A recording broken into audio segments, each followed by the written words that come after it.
masyarakat bahasa. Saya Naura Kairani dan rekan saya Umet Fadila dan saya Dini Rianti Utara. Baik, selanjutnya kami akan menjelaskan mengenai pengertian masyarakat bahasa yang akan saya jelaskan oleh saya sendiri. Jadi, sebelumnya masyarakat adalah sekumpulan individu yang hidup bersama-sama di dalam suatu lingkungan.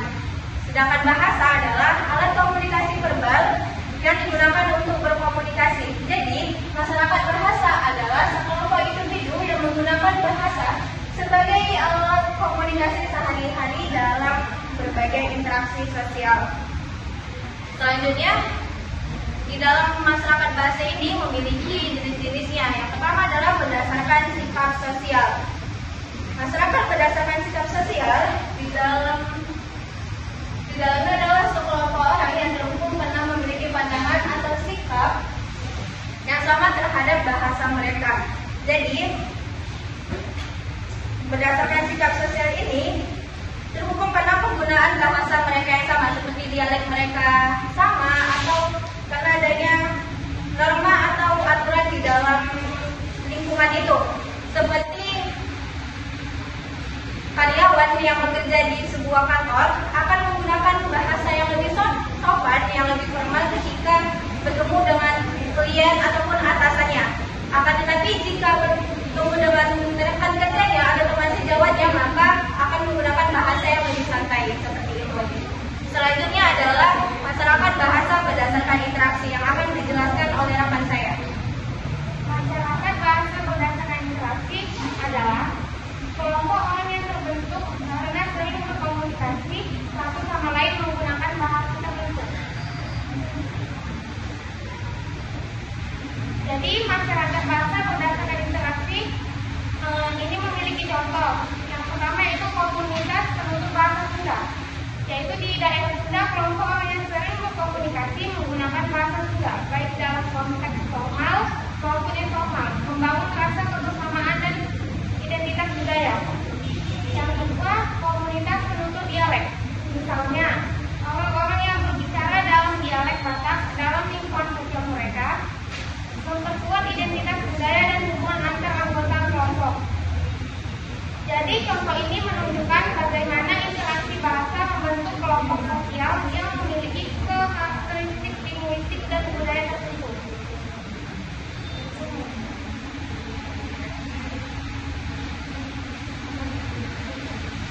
Selanjutnya, berdasarkan jaringan sosial. Dalam kelompok ini, orang-orang sering berbicara menggunakan variasi bahasa atau dialek yang khas yang mungkin hanya dipahami oleh anggota kelompok tersebut. Jadi penjelasannya, jaringan sosial ini terbentuk melalui hubungan interpersonal yang erat, di mana anggota kelompok saling mengenal dan berkomunikasi secara intensif. Dalam proses ini, bahasa yang digunakan bisa mengalami perubahan atau pembaruan, termasuk penggunaan istilah bahasa atau cara pengucapan yang spesifik. Jadi contohnya seperti komunitas remaja. Di kalangan remaja sering muncul istilah atau disebut slang baru yang hanya dipahami oleh mereka, misalnya istilah baper yaitu perasaan yang populer di kalangan anak muda di Indonesia. Dan contoh yang kedua, komunitas etnis, misalnya penutur bahasa Minang yang tinggal di perantauan. Mereka mungkin menggunakan dialek Minang dalam interaksi sehari-hari menciptakan rasa kebersamaan dan identitas budaya di antara mereka. Jadi dengan contoh ini terlihat bagaimana jaringan sosial mempengaruhi penggunaan bahasa, menciptakan variasi, memperkuat ikatan di antara anggota kelompok.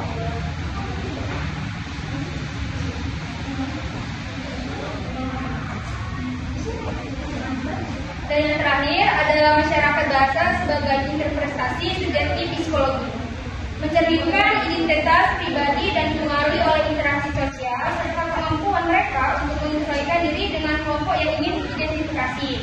Bahasa bukan hanya sekedar alat komunikasi, tapi juga sarana untuk mencerminkan identitas pribadi dipengaruhi oleh interaksi sosial dan kemampuan individu untuk menyesuaikan diri dalam kelompok yang mereka inginkan. Identitas bahasa dan pribadi, setiap orang memiliki cara bicara atau pilihan kata yang bisa menggambarkan identitas pribadi mereka. Ini berarti bahasa yang mereka gunakan mencerminkan aspek-aspek seperti asal-usul budaya, lingkungan sosial, atau bahkan gaya pribadi yang ingin mereka tampilkan.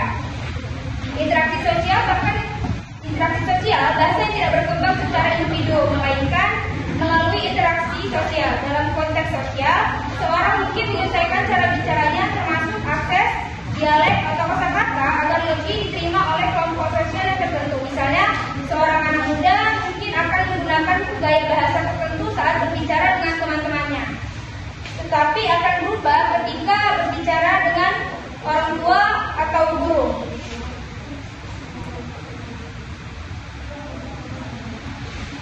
Baik, itu adalah presentasi dari kami.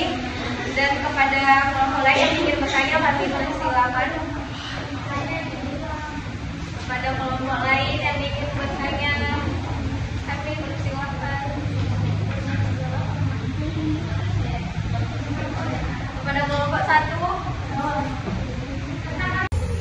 yang ingin bertanya, kami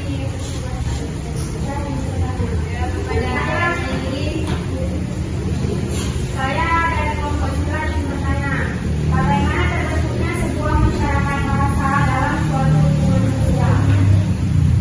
Terima kasih kepada Nailin.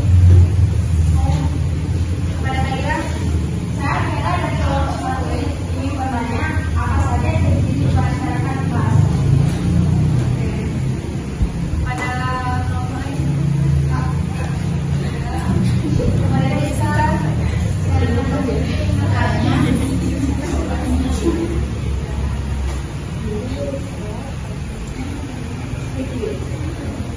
tentang apa perbedaan antara bahasa yang monolingual, bilingual, dan multilingual.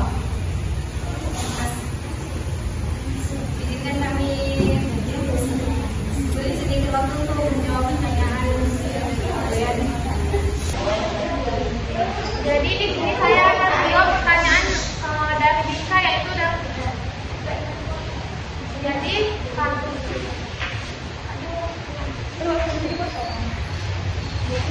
jadi di sini kami ingin menjawab pertanyaan dari Dika dari kelompok 7, yaitu pertanyaannya tentang perbedaan monolingual, bilingual, dan multilingual.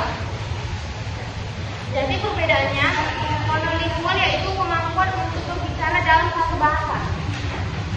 Jadi contohnya seperti penduduk di daerah pedesaan Jepang yang hanya berbicara bahasa Jepang, atau seseorang anak yang tumbuh hanya berbicara bahasa Inggris tanpa kemampuan bahasa lain. Selanjutnya yaitu bilingual, kemampuan untuk berbicara dalam dua bahasa. Jadi contoh bilingual seperti orang di Kanada yang berbicara bahasa Inggris dan Prancis, atau orang Indonesia yang berbicara bahasa Indonesia dan bahasa daerah seperti bahasa Indonesia dan bahasa Aceh. Yang ketiga yaitu multilingual. Multilingual yaitu kemampuan untuk berbicara dalam beberapa bahasa. Jadi contoh multilingual, penduduk di negara-negara Eropa seperti Swiss yang sering menguasai bahasa Jerman, Prancis, Italia.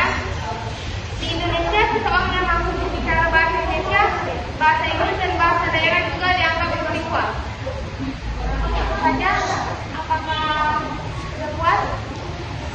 Jelas. Selanjutnya saya akan menjawab pertanyaan dari Faira, ciri-ciri masyarakat bahasa. Ciri-ciri masyarakat bahasa itu ada 3, yaitu penggunaan bahasa sebagai identitas. Masyarakat bahasa biasanya memiliki bahasa yang menjadi identitas bersama. Yang kedua, ada variasi bahasa. Terdapat variasi dalam penggunaan bahasa berdasarkan usia, pendidikan, status sosial, atau daerah. Yang ketiga, ada norma dan aturan bahasa. bahasa. Masyarakat bahasa biasanya memiliki aturan atau norma penggunaan bahasa seperti tata bahasa, pelafalan, dan pilihan kata yang sesuai dengan budaya atau adat setempat.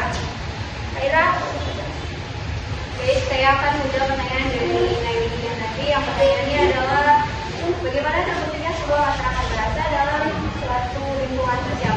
Jadi, masyarakat bahasa ini terbentuk karena sekumpulan orang dalam suatu lingkungan itu sering berinteraksi menggunakan bahasa yang sama. Semakin sering mereka berkomunikasi, maka semakin terbentuklah pola bahasa yang khas dan yang mereka pahami itu. Selain itu juga karena masyarakat bahasa ini terbentuk secara alami melalui interaksi sosial, kesamaan budaya, ataupun adaptasi terhadap perubahan yang di sekitarnya. Bahasa berkembang mengikuti kebutuhan kelompok tersebut untuk mempertahankan identitas mereka seperti itu. Apakah bisa diterima? Demikian presentasi kami, lebih dan kurangnya kami mohon maaf.